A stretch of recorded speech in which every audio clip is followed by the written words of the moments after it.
I want to point out that the CSIS study that's been mentioned here and repeated ad nauseum excluded violence at protests from their study, allowing them to systematically ignore Antifa and Black Lives Matter riots. But they did make an exception for Charlottesville, interestingly.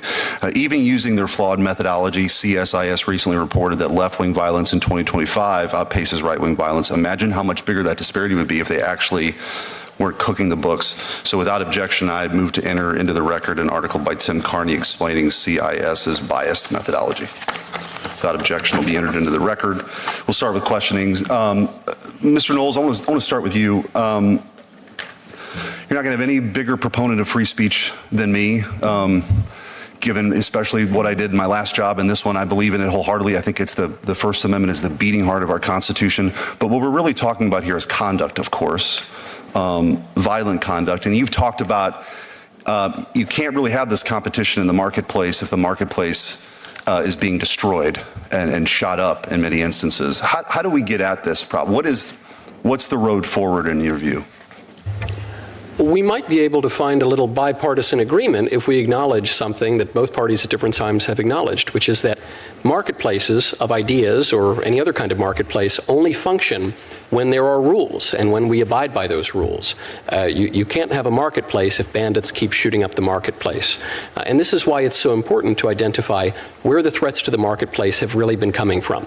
Have we seen left-wing speakers shouted down on campuses? Have we seen left-wing events interrupted by terrorists? Rarely so, if ever. I can't think of an occasion. I am amused that Senator Durbin began by warning against pointing to one side or the other, making this a partisan issue before beginning one of the most partisan invectives that I have ever heard. But I'm not even opposed to a partisan invective here because I think it is very important that we identify where the threats are. I think any honest Democrat even would have to acknowledge, as the Atlantic magazine did, as even CSIS has acknowledged, that the threats today to the free marketplace of ideas come from the left. And so in order to restore the open marketplace of ideas, the healthy exchange of ideas, essential to our self-government, we must regulate where the problem is. And today the problem lies on the left. Thank you. Mr. Wolf, I want to ask you, and thank you for your service. A common refrain is that Antifa is an ideology, not an organization.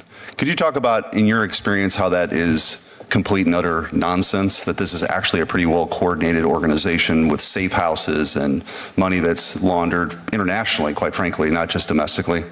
Yeah, well, I think we've seen that across the country. I think the indictment by the Department of Justice in Texas talks about the Antifa cell there in North Texas, about how they do coordinate, how they do pool their resources.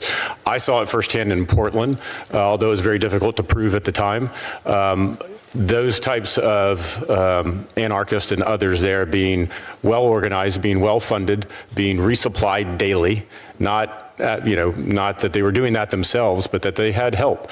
And so as you look across the spectrum here, is Antifa like other organizations? Does it have a hierarchy and an org chart and everything else? No, it's very different.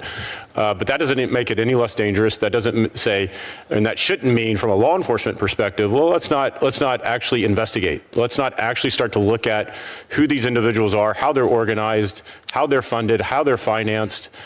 Just because they're decentralized doesn't make them any less threatening. Thank you. Mr. Scheidler, I'm going to go to you and pick up on that point because you alluded to it in your testimony.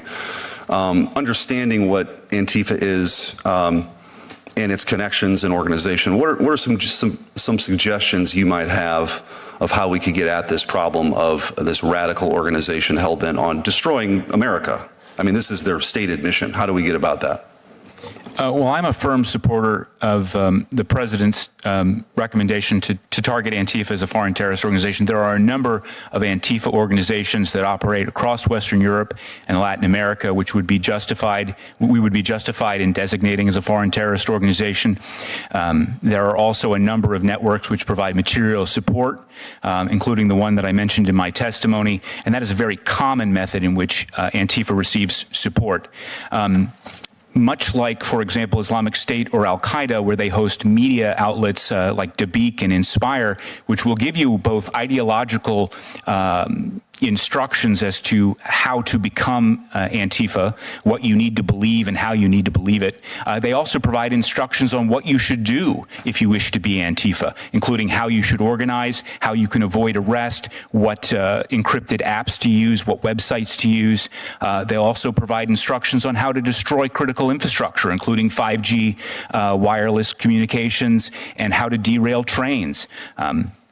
As, for example, the website It's Going Down did in a case that was related to 2 anarchists in the Pacific Northwest that derailed a number of trains in which the federal government was able to achieve a conviction.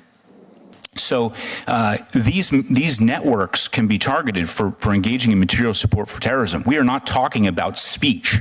We are talking about manifestos describing how to overthrow the government and how to do that with violence. Thank you. And President Trump has designated Antifa as a domestic terrorist organization, and I've written to Secretary Rubio for the foreign terrorist organization, and we'll see what happens with that.